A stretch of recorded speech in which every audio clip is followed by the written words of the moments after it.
masyarakat Banten tidak sendiri. Betul? Betul. Masyarakat Banten tidak sendiri. Mereka tidak berjuang sendiri, saudara-saudara. Mereka tidak akan berjuang sendiri. Jadi tidak ada lagi tawar menawar. Hei Aguan, hei Aguan, ini bukan masalah rasis, bukan. Ini bukan masalah etnis, bukan. Ini bukan masalah agama, bukan. Bukan. Hei Aguan, saya sampaikan kepada kamu, Aguan, walaupun engkau punya segala-galanya, engkau punya uang, harta yang berlimpah, engkau bisa beli oknum-oknum pejabat, engkau bisa beli oknum-oknum perangkat-perangkat negara dengan kau punya uang. Walaupun kau bisa beli partai-partai politik atau oknum-oknum anggota dewan, wahai Aguan, kau punya uang, kau punya harta, kau punya segala-galanya. Akan tetapi ingat, selama kami pemuda-pemudi Islam Indonesia, kami bangsa dan rakyat Indonesia yang telinga kami selalu terbuka untuk mendengar jeritan-jeritan saudara-saudara kami, telinga kami terbuka mendengar jeritan, teriakan, merasakan penderitaan, kesengsaraan saudara-saudara kami di Banten, maka selama itu kami pemuda-pemudi Islam, kami pemuda-pemudi Jawa Barat akan berada di barisan paling depan melawan engkau sampai titik darah penghabisan, saudara-saudara.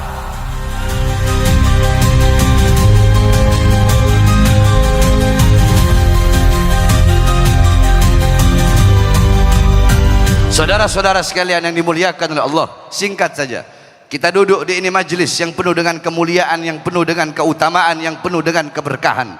Saudara-saudara, hamba-hamba yang tampak, hamba-hamba yang terlihat oleh mata-mata yang kasar pada malam hari ini yang hadir di ini majelis, hamba-hamba yang tampak yang duduk di ini majelis, lebih banyak hamba-hamba yang tidak tampak, lebih banyak hamba-hamba yang tidak terlihat yang duduk ikut hadir di ini majelis. Siapa mereka? Mereka adalah para malaikat-malaikat Allah yang duduk pada malam hari ini bersama-sama kalian dan akan memohonkan ampun atas dosa-dosa kalian semua. Kenapa?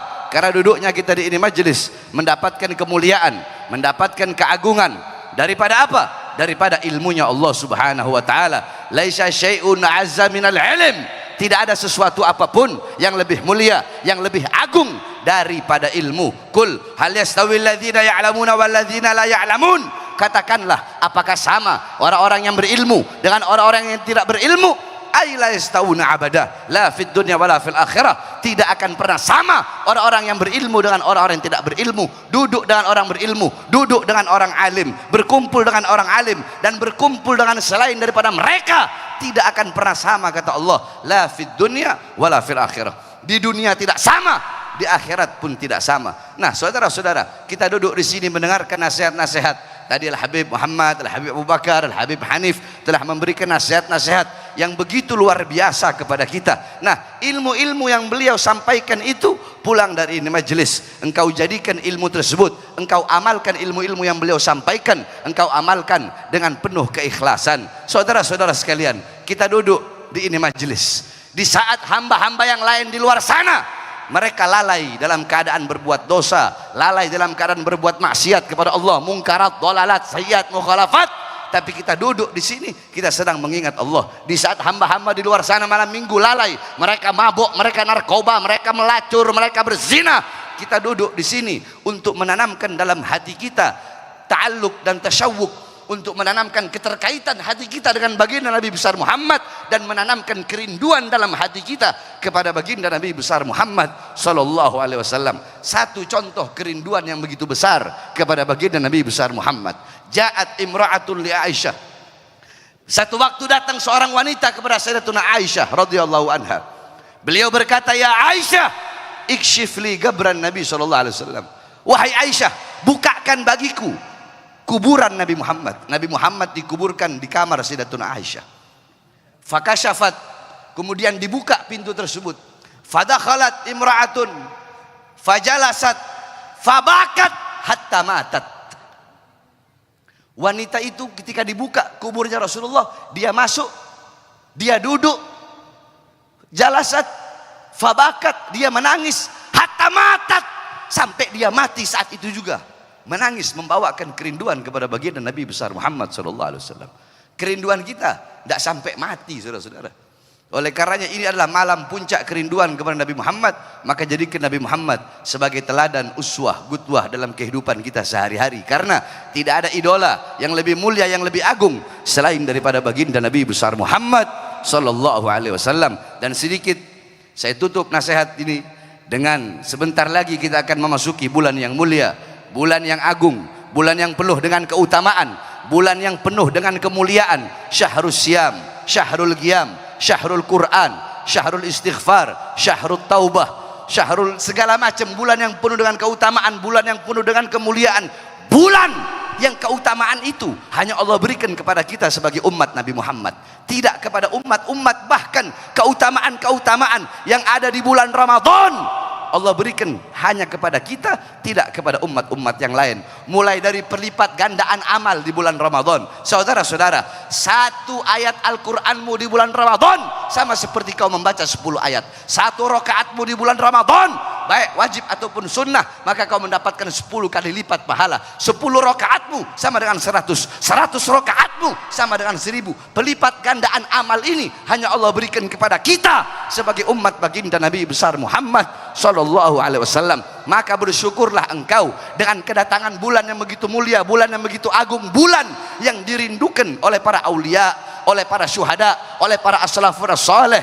Bulan yang dimana ketika bulan itu datang, para aulia, para ulama berkata, marhaban bil rahmah, marhaban bil ghafarah, marhaban bi itqin minan nar. Selamat datang wahai bulan yang penuh dengan rahmat, penuh dengan pengampunan, bulan yang Allah bebaskan hamba-hambanya dari api nerakanya Allah. Bulan yang dimana awaluhu rahmah wa ausatuhul maghfirah wa akhiruhu idqan minan nar.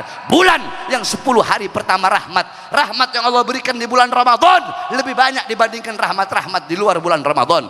Maghfirah di hari 10 hari kedua yang Allah berikan kepada umatnya di bulan Ramadan lebih banyak dibandingkan pengampunan-pengampunan di bulan-bulan yang lainnya. Maka sebelum masuk bulan Ramadan, tadhirul qulub, tazkiyatun nufus, bersihkan kau punya hati, sucikan kau punya jiwa, karena Ramadan adalah bulan peperangan. Loh, kok bisa Ramadan adalah bulan peperangan? Ya, Ramadan adalah bulan peperangan. Ketika Rasulullah pulang dari perang, Rasulullah berkata kepada para sahabat, raja'na min jihadil asghar ila jihadil akbar. Kita telah pulang dari perang yang kecil menuju perang yang besar. Sahabat bertanya, apakah ada perang yang lebih besar ya Rasulullah? Ya, ada perang yang lebih besar, yaitu berperang melawan musuh yang tidak tampak, berperang melawan musuh yang ada dalam dirimu, berperang melawan musuh yang terbesar. Apa itu? Yaitu jihadun nafas, berperang melawan hawa nafsu, berperang melawan syahwat. Saudara-saudara, tuba liman kana akluhu amira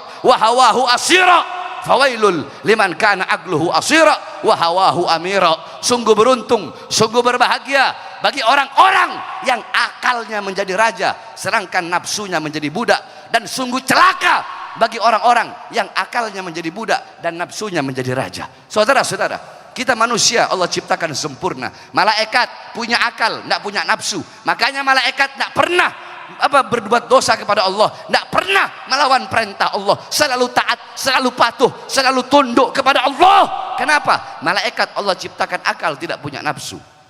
Sedangkan binatang otak punya tapi akal tidak punya.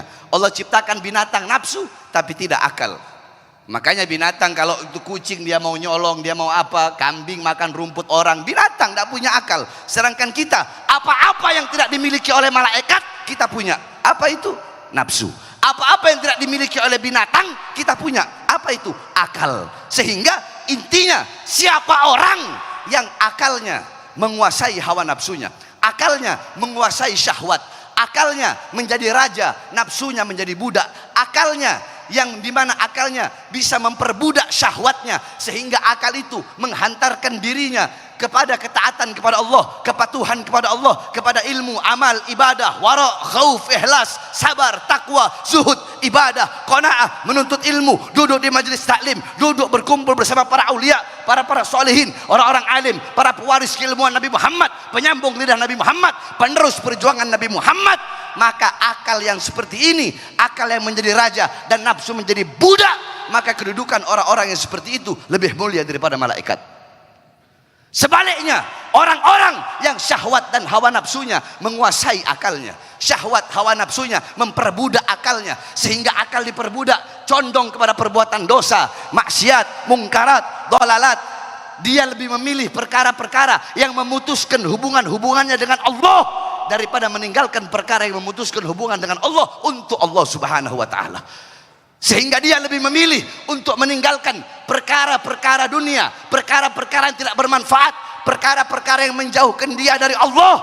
Dia lebih rela kehilangan harta, pangkat, jabatan, tahta, kekuasaan dunia karena Allah, daripada kehilangan Allah karena pangkat, jabatan, tahta, dan kekuasaan. Saudara-saudara, orang-orang yang dimana akal menguasai akal dikuasai syahwat, syahwat hawa nafsu menguasai akalnya, kedudukan itu orang lebih rendah daripada binatang, saudara-saudara. Nah, saudara-saudara, anna syahwata tusayyirul muluka abida was sabra yusayyirul abida muluka.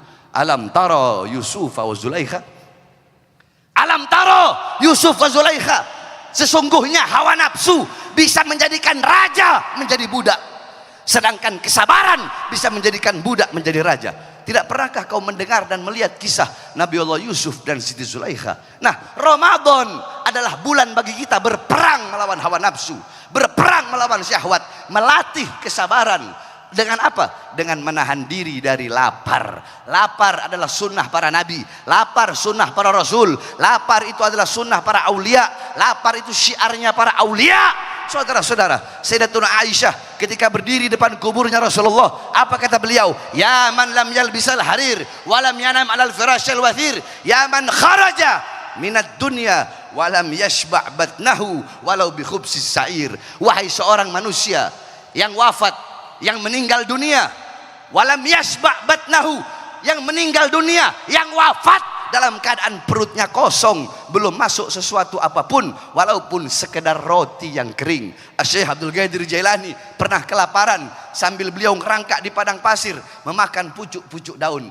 Al Habib Zain bin Ibrahim bin Smith, saudara-saudara, beliau umur 80 tahun lebih, tetapi lambung beliau bagaikan lambung bayi. Kenapa? Karena beliau selalu menahan diri, beliau selalu dalam keadaan lapar. Begitupun para aulia-aulia, para orang-orang soleh, para kiai-kiai, para ustadz-ustadz, para ulama-ulama salaf. Karena lapar itu bisa menjadikan wasilah, bisa menjadikan perantara bagi engkau untuk menguasai engkau punya hawa nafsu dan menguasai engkau punya syahwat. Makanya banyak orang sekarang ini, mereka puasa bukan enggak. Mereka puasa bukan enggak. Mereka puasa, tetapi kita tidak tahu apa intisari daripada puasa. Puasa itu bukan hanya nahan diri, ente enggak lapar, ente enggak makan, ente enggak minum, ente enggak melakukan perkara-perkara yang membatalkan puasa, itu bukan. Bukan itu. Intisari puasa bukan hanya mempuasakan diri ente dari lapar dan haus, tapi lubabus saum, ya. Intisari puasa adalah engkau mempuasakan seluruh anggota tubuhmu, jawarehmu, zahir dan batin dari perkara-perkara yang diharamkan oleh Allah Subhanahu wa taala. Intisari puasa bukan hanya menahan diri dari lapar dan haus, tapi puasakan kedua mata kamu, tahan kedua mata kamu untuk memandang perkara-perkara yang haram, yang dilarang oleh Allah, yang dimurkai oleh Allah, yang dimurkai oleh Rasulullah. Tahan, puasakan telinga kamu untuk mendengar riba, mendengar fitnah, mendengar perkara-perkara yang diharamkan oleh Allah. Puasakan lidahmu dari berbohong, dari berdusta, dari namimah, dari riba. Puasakan kedua tanganmu dari mencuri, dari merampok, dari korupsi, dari merampas harta orang, merampas hak orang lain. Puasakan kedua kakimu daripada melangkah ke tempat-tempat yang haram. Itulah intisari puasa. Dan orang-orang yang menahan diri, menahan jawareh, anggota tubuhnya, zahir maupun batinnya, menjaga hatinya dari apa? Dari sifat riya, hasud, sombong, ujub. Orang-orang seperti inilah yang pantas pada 1 Syawal diberi gelar yang mendapatkan Yaumul Fallah, orang-orang yang mendapatkan kemenangan. Sebab orang-orang yang mendapatkan kemenangan adalah mereka yang menang melawan hawa nafsunya, menang melawan syahwatnya.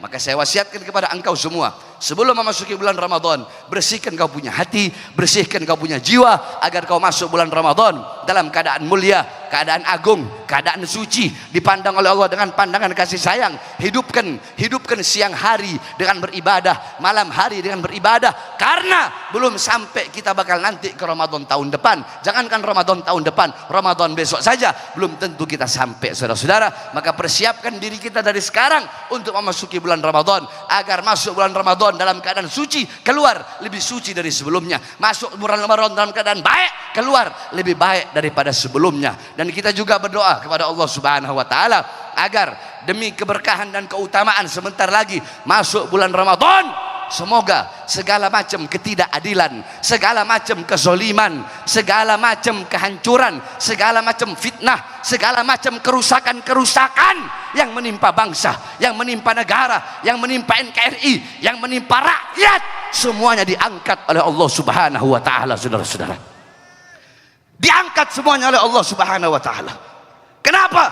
Karena ketika ada kemungkaran, ketidakadilan, hanya sedikit dari para ulama-ulama, habaib-habaib, kiai-kiai sedikit yang mengangkat, yang menyampaikan, yang memberikan nasihat kepada mereka. Habib Muhammad, Habib Hanif, kiai-kiai, bisa dihitung habib dan kiai yang menyampaikan yang bagaimana melawan ketidakadilan. Bagaimana Habib Muhammad, Habib Hanif, Habib Rizik, kemudian kiai ini, para kiai-kiai. Sedikit sekali kalau mau dibandingkan dengan banyaknya habaib dan kiai yang ada di Indonesia. Tapi sedikit sekali yang berani menyuarakan kebenaran untuk melawan kezaliman dan ketidakadilan yang menindas rakyat Indonesia. Oleh karenanya, terakhir sebelum saya tutup, ingin saya sampaikan, saudara-saudara sekalian yang dimuliakan oleh Allah, saya sampaikan pada malam hari ini. Saudara-saudara, masyarakat Banten tidak sendiri, betul? Betul. Masyarakat Banten tidak sendiri. Mereka tidak berjuang sendiri, saudara-saudara. Mereka tidak akan berjuang sendiri. Saudara-saudara, pagar laut 30,16 km dipagar. Kemudian ketika Nusron Wahid mengeluarkan, Menteri ATR mengeluarkan siapa yang memiliki SHB atau apa itu SHB, di situ ada dua anak, dengan dimana anak perusahaan ini merupakan induk daripada perusahaan Agung Sedayu Group milik Aguan, saudara-saudara. Jadi tidak ada lagi tawar menawar. Hadirin sekalian, saya sampaikan, hei Aguan, ini bukan masalah rasis, bukan. Ini bukan masalah etnis, bukan. Ini bukan masalah agama, bukan.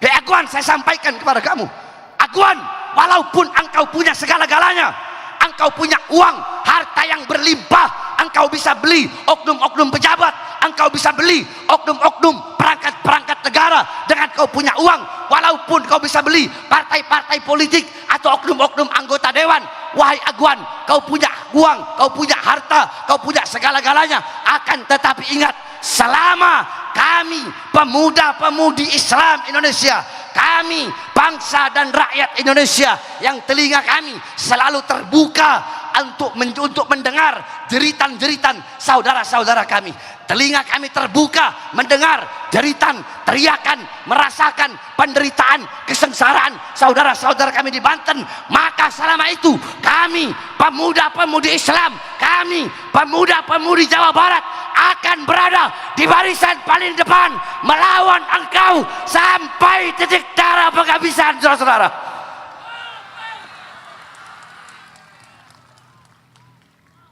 Tadi Habib Mahdi udah bilang jangan bahas PIK. Cuma kan udah tahu kalau Bahar bin Smith nggak bisa diatur. Betul? Betul. Ini udah mau jam berapa ini? Udah deh ya? Udah ya?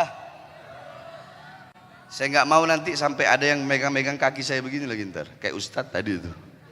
Harusnya Ustadz tadi itu ditambahin lagunya itu. Topi saya bundar. Tapi Masya Allah itu dzikroyat agar kita bisa mengenang masa-masa kecil kita. Sebab orang sekarang sibuk main handphone. Bahkan yang tua-tua ini, yang anak-anak kecil zaman sekarang sibuk main handphone, mereka nggak tahu lagu-lagu zaman dulu. Betul? Tadi saya bilang, ini Ustadz apa ini? Kenapa kok nyanyi pelangi? Tapi pas di dalam saya panggil Ustadz itu, Ustadz Semar Maisem, Ustadz sini. Anak nggak mau ngomong belakang. Antum kenapa nyanyi pelangi-pelangi itu? Tapi nggak apa, sudah dzikroyat biar kita bisa mengenang masa-masa kecil lagi kita lagi. Mudah-mudahan Ustadz jadi panjang umur insya Allah. Sebab saya bukan tipe orang yang ngomong belakang. Saya orang tipenya ngomong depan-depan. Itu saya, saudara-saudara. Mudah-mudahan tidak pulang kita dari majelis ini kecuali Allah ampuni dosa-dosa kita. Dan ingat, pemerintah Kota Bogor khususnya dan pemerintah Jawa Barat wajib untuk mengapresiasi dan berterima kasih kepada Majelis Syababul Khair yang dipimpin oleh Habib Mahdi. Kenapa? Karena dengan adanya majelis seperti ini, Bogor turun rahmat dari Allah. Jadi wajib, Beb, mau wali kotanya, mau gubernurnya, walaupun nggak sepemahaman sama kita, wajib dia, si Deddy Mulyadi itu, untuk memberikan apresiasi atas majelis-majelis seperti ini.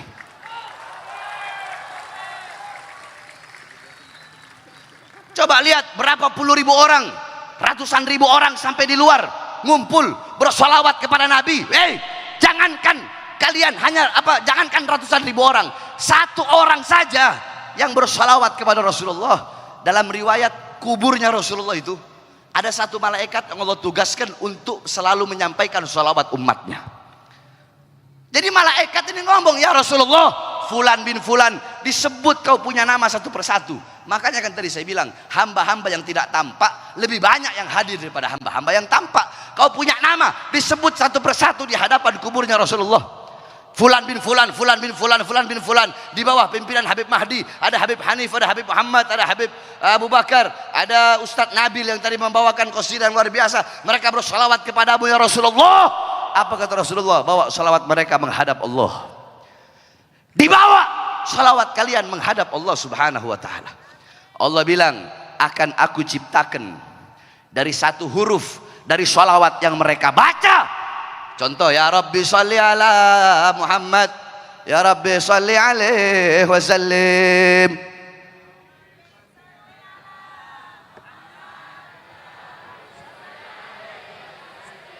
Ya Rabbi salli ala Muhammad waftah minal khairi kulla mughlaq.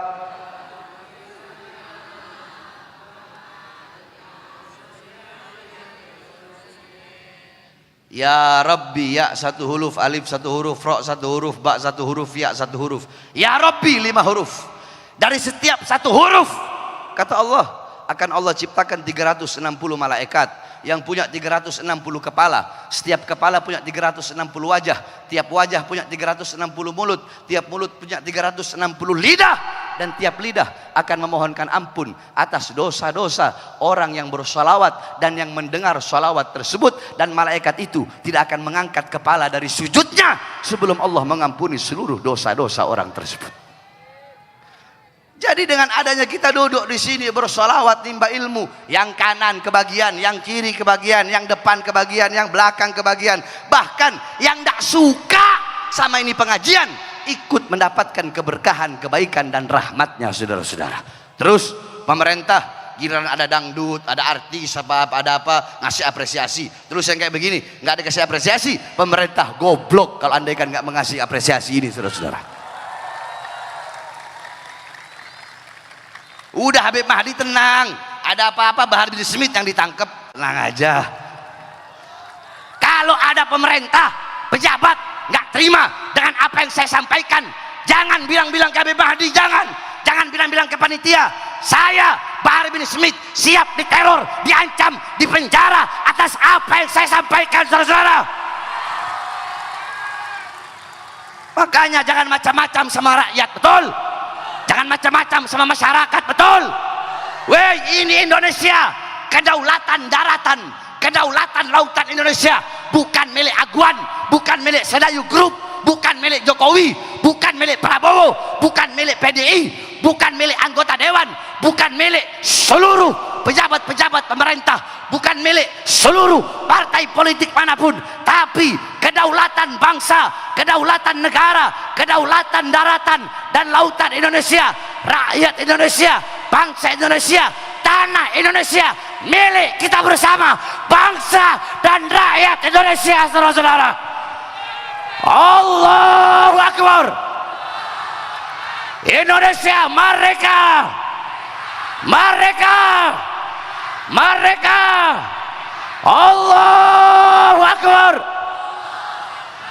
Ayo prajurit pembela Rasulullah, satu lagu aja, nggak usah 2, 3, 4, sekali aja semuanya. Pakein flash HP-nya sebelum kita mahalul qiyam. Semuanya prajurit